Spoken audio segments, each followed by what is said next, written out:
welcome to the class. Today we are going to discuss about the post transcriptional control. ठीक है, इस process होती है तो एक्चुअली इस प्रोसेस में क्या होता है, ठीक है। तो ये जो फर्स्ट ऑफ ऑल है the gene that eukaryotic cell turn on largely determine its identify यानी कि आइडेंटिटी एंड प्रॉपर्टीज के जो जीन होते हैं, ठीक है, यूकैरियोटिक सेल, ठीक है, वो जब टर्न ऑन कंडीशन कब होती है, जब उसमें ट्रांसक्रिप्शन यानी कि जो जीन एक्सप्रेशन की प्रोसेस होती है, ठीक है, तो ये टर्न ऑन होता है। टर्न ऑफ यानी कि इस प्रोसेस ब्लॉक हो जाती है, यानी कि जो बंद हो जाती है, तो ये टर्न ऑफ कंडीशन में रहता है। तो ये टर्न ऑन कंडीशन है, ठीक है। तो ये जो टर्न ऑन कंडीशन में क्या करता है, वो आइडेंटिफाई करता है उसकी जो प्रॉपर्टी होती है। तो किसको आइडेंटिफाई करता है? Photoreceptor cell in your eyes, हमारे जो आईज होते हैं, ठीक है, हमारे आईज में फोटोरिसेप्टर सेल होते हैं। तो ये फोटोरिसेप्टर सेल है, उसकी वजह से हमें जो सारी चीज है वो नजर आती है, ठीक है। जो हमें लाइट हो तो सब कुछ चीज नजर आती है, लेकिन जो अंधेरे में कोई चीज हमें नजर नहीं आती, क्योंकि फोटोरिसेप्टर सेल है उस लाइट को डिटेक्ट नहीं कर पाता, ठीक है। तो ये जो फोटोरिसेप्टर का काम क्या है, हमारे आईज में फोटोरिसेप्टर सेल है, ठीक है, वो क्या करते हैं, कैन डिटेक्ट द लाइट, वो लाइट को डिटेक्ट करते हैं और उसकी वजह से ये जो हमारे फोटोरिसेप्टर सेल है वो लाइट को कैचअप करते, डिटेक्ट करते हैं, तो हमें ये चीज नजर आती है। और ये जो डिटेक्ट करते हैं, क्यों डिटेक्ट करते हैं? Because is the express gene for light sensitive protein, क्योंकि ये जो जीन एक्सप्रेशन की प्रोसेस होती है, ठीक है, तो ये जीन है वो एक्सप्रेस हुआ है, ठीक है। जो जीन है किसकी वजह से, जो जीन है किसके लिए एक्सप्रेस होता है, ये जो लाइट सेंसिटिव प्रोटीन, ठीक है, एक्सप्रेशन की प्रोसेस तो हो रही है, ट्रांसक्रिप्शन होता है, ट्रांसलेशन होता है और फिर जो प्रोटीन्स बनता है, तो ये लाइट सेंसिटिव प्रोटीन्स के है, ठीक है, वो उसको एक्सप्रेस करने के लिए ये जो एक्सप्रेशन जीन है, ठीक है, वो एक्सप्रेस होता है।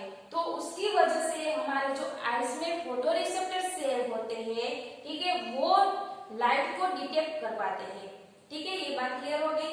अब as well as gene for neurotransmitter that allow signal to be relayed to the brain, मतलब कि ये जो हम कोई चीज देख पाते हैं, ठीक है, तो ये फोटोरिसेप्टर सेल अकेले ही तो काम नहीं कर पाएगा, लेकिन हमारे ब्रेन में एक बहुत इंपॉर्टेंट पार्ट होता है न्यूरोट्रांसमीटर।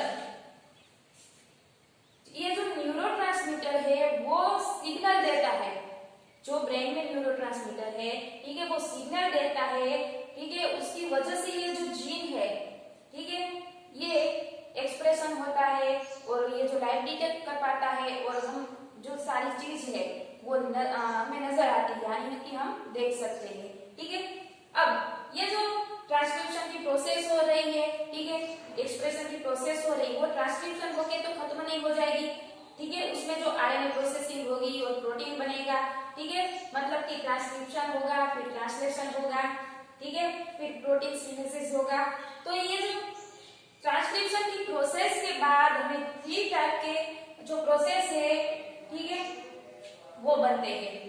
तो ये क्या होता है, यूकैरियोटिक सेल लाइक फोटोरिसेप्टर, ये जो यूकैरियोटिक सेल है वो फोटोरिसेप्टर है और फोटोरिसेप्टर हमारी आईज में है, ठीक है, और आईज में है तो उसमें जीन एक्सप्रेशन होता है, ठीक है, तो ये जो प्रोटीन बनता है सब बनता है, लेकिन किसकी वजह से ये सब हो पाता है, ये जो ब्रेन में न्यूरोट्रांसमीटर होता है वो सिग्नल देता है, ठीक है, उसकी वजह से ये सारी प्रोसेस होती है।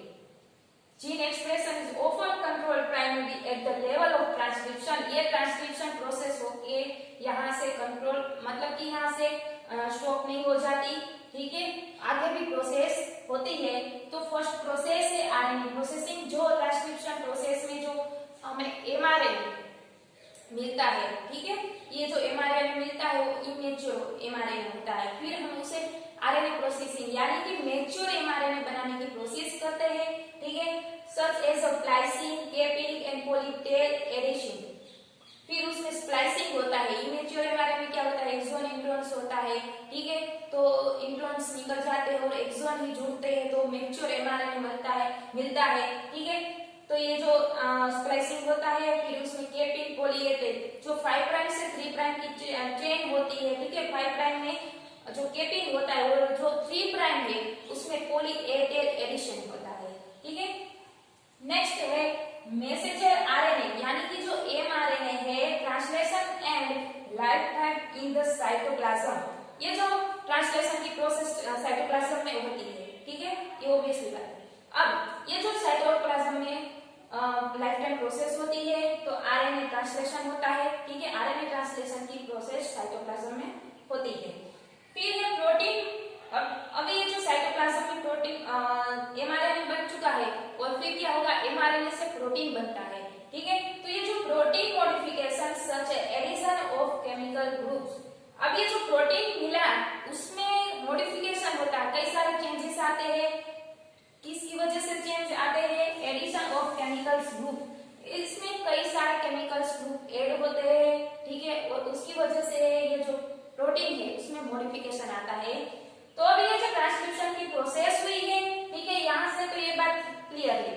अब ये जो ट्रांसक्रिप्शन की प्रोसेस हो गई तो उसमें ये जो मैच्योर इमेच्योर आरएनए बना है तो उसे मैच्योर आरएनए बनाते हैं। ठीक है, तो ये क्या होती है, आरएनए प्रोसेसिंग होती है। तो उस प्रोसेसिंग कैसे होती है उसके बारे में हम देखते हैं।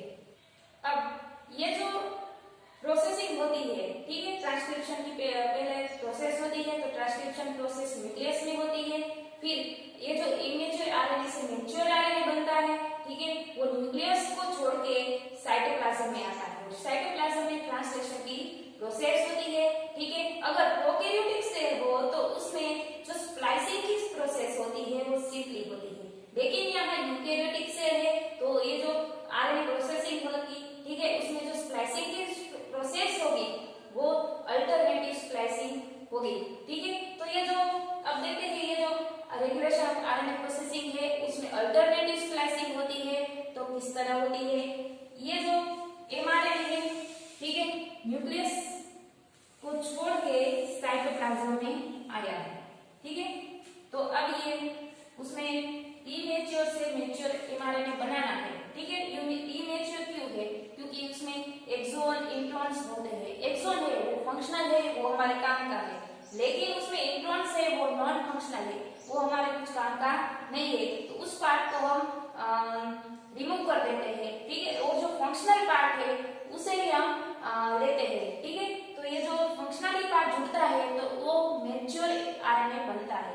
ठीक है, तो यहाँ पर exon 1, intron 1, exon 2, introns 2, exon 3, introns 3, exon 4।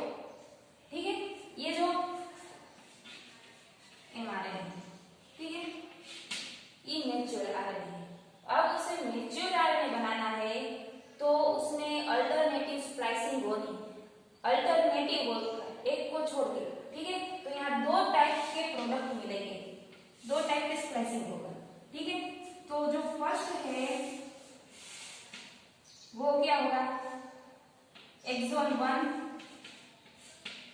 क्योंकि इंट्रॉन से वो नॉन फंक्शनल है, वो हमारे कुछ काम का नहीं है, तो उसे हम रिमूव कर देते हैं।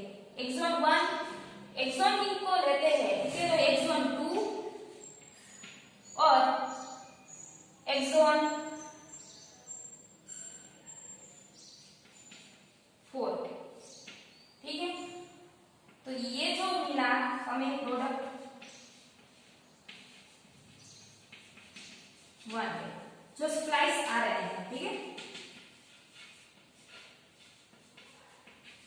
स्प्लाइसिंग हुआ आरएनए। अब जो दूसरा प्रोडक्ट मिलेगा वो क्या होगा, यहां से स्टार्ट करते हैं तो एक्सॉन 4, एक्सॉन 3 एंड एक्सॉन 2 है, अल्टरनेटिव स्प्लाइसिंग है तो एक्सॉन 2 निकल जाएगा और एक्सॉन 1। ठीक है, तो यहाँ जो प्रोडक्ट मिला है 2 है। स्प्लाइस आरएनए है वो दूसरा है, यहाँ फर्स्ट है। तो दो इस स्प्लाइस आरएनए हमें मिलते हैं। जो फर्स्ट है एक्सॉन 1, 2 एंड 4, क्योंकि यहाँ अल्टरनेटिव स्प्लाइसिंग होती है तो एक्सॉन 3 यहाँ निकल गया है, और यहाँ पर जो दूसरा प्रोडक्ट है यहाँ से एक्सॉन 4, एक्सॉन 3, इसमें यहाँ एक्सॉन 2 है वो निकल गया है, और एक्सॉन 1, ठीक है। तो ऐसे दो टाइप के प्रोडक्ट मिलते हैं, ठीक है। तो ये अल्टरनेटिव स्प्लाइसिंग होती है आरएनए की, ओके। अब देखते हैं माइक्रो आरएनए की प्रोसेसिंग। तो ये माइक्रो आरएनए क्या होगा, आप सोच रहे हो ये माइक्रो आरएनए है क्या, ठीक है। आरएनए को देखा, टीआरएनए को देखा, और फिर मैसेंजर आरएनए, ये सब टर्म हमने जो डिस्कस किए, लेकिन माइक्रो आरएनए होता क्या हो और किस में होता है। सो ये जो माइक्रो आरएनए है, ठीक है, micro RNA is the part of introns, ठीक है। Micro RNA is nothing but part of introns.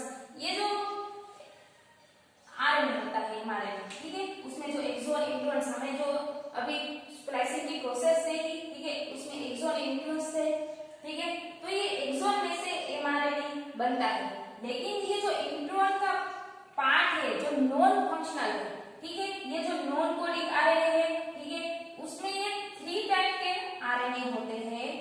MRNA मतलब कि माइक्रो आरएनए, एसआरएनए, पीआरएनए, ठीक है, ये तीनों आरएनए है वो क्या होते हैं, रेगुलेट जीन एक्सप्रेशन, ठीक है, जीन एक्सप्रेशन का रेगुलेशन होता है। अब ये जो एमआरएनए है, ठीक है, इसमें से ये जो प्रोटीन बनता है, ठीक है। अब ये जो नॉन कोडिंग आरएनए है वो क्या होता है, ये जो राइबोसोम में होता है। अब ये जो राइबोसोम में होता है तो क्या होता है, उसमें ये जो कॉम्प्लीमेंट्री स्ट्रैंड होगी, ठीक है, तो ये माइक्रो आरएनए है, ठीक है, ये जो न्यूक्लियोटाइड की सीक्वेंस है, और ये जो एमआरएनए का, क्योंकि ये जो कॉम्प्लीमेंट्री स्ट्रैंड बनाने के लिए जो डुप्लेक्स स्ट्रैंड बनाते हैं, ठीक है, तो उसमें ये जो मैसेंजर आरएनए आएगा, ठीक है, उसके साथ ये हाइड्रोजन बॉन्ड बनेगा, ठीक है। तो इस यहाँ पर ये जो बॉन्डिंग बनता है तो उसमें ये डुप्लेक्स स्ट्रक्चर बन जाता है। तो अब ये जो माइक्रो आरएनए है उसमें प्रोसेसिंग होती है, तो क्रिस्टल होती है। तो इस तरफ हमने यहाँ प्रोसेस सॉल्व किया है। तो ये जो माइक्रो आरएनए है, ठीक है, जीन है, ऑब्वियसली वो डीएनए में होगी, ठीक है। तो उसमें ये जो ट्रांसक्रिप्शन की प्रोसेस होगी, ठीक है, तो ये प्रोसेस होती है तो क्या होता है, वो हेयरपिन लाइक स्ट्रक्चर बनाते हैं, हमने आगे डिस्कस किया था। तो ये जो हेयरपिन आरएनए बनाता है, ठीक है, उसमें ये जो प्रोसेस होती है तो ये डुप्लेक्स आरएनए बनता है, ठीक है। एक पार्ट है माइक्रो आरएनए का और दूसरा है मैसेंजर आरएनए का, ठीक है। तो ये जो डुप्लेक्स पार्ट बना है और ये जो बॉन्डिंग होती है, तो ये उसमें से ये एक पार्ट है माइक्रो आरएनए का, समझ आया। ये जो पार्ट है वो माइक्रो आरएनए का है, और फिर ये जो माइक्रो आरएनए है वो क्या करते हैं, माइक्रो आरएनए और प्रोटीन कंबाइन होके ये कॉम्प्लेक्स बनाते हैं, ठीक है। तो ये कंबाइन होके कॉम्प्लेक्स बनाया और उसमें 2 टाइप के डिवाइड होंगे। अभी ये कॉम्प्लेक्स बनाएगा तो ये वर्क करेगा या नहीं करेगा, यानी कि ये मैच होगा या नहीं होगा, ठीक है। तो यहाँ जो कॉम्प्लेक्स बनाया है तो क्या होगा, ये जो एमआरएनए है, ठीक है, ये जो एमआरएनए है वो ये जो माइक्रो आरएनए के साथ अगर मैच होता है तो क्या होता है, अगर ये माइक्रो आरएनए के साथ यहाँ पर बाइंडिंग परफेक्टली होती है, यानी कि जो मैच होता है तो वो परफेक्टली मैचिंग एमआरएनए बनता है, ठीक है। और ये जो परफेक्टली मैचिंग एमआरएनए बन जाता है ये तो 2 टाइप में ये चोक हो जाता है, ठीक है, यानी कि यहाँ ट्रांसलेशन होता है। अब ये जो दूसरी पार्ट है उसमें क्या होता है, यहाँ पर अगर ये जो एमआरएनए है यहाँ पर माइक्रो आरएनए आता है तो ये इसका स्ट्रक्चर इस तरह है, यानी कि यहाँ पर बाइंडिंग नहीं होती, यानी कि पर्टिकुलरली मैचिंग होता है, मतलब कि कुछ तरह ये मैच करता है, ठीक है। तो ये कुछ तरह मैच करता है, ये परफेक्टली मैचिंग नहीं होता तो उसमें ट्रांसलेशन नहीं होता। लेकिन जो ये फर्स्ट टाइप है यहाँ परफेक्टली मैचिंग होता है तो यहाँ ट्रांसलेशन होता है, ठीक है। तो ये जो हमारा चैप्टर 2 था उसका ये जो लास्ट पोर्शन था, ठीक है। सो गाइस यहाँ जो चैप्टर 2 है वो यहाँ खत्म होता है। सो गाइस इस लेक्चर में बस इतना ही। Thank you so much.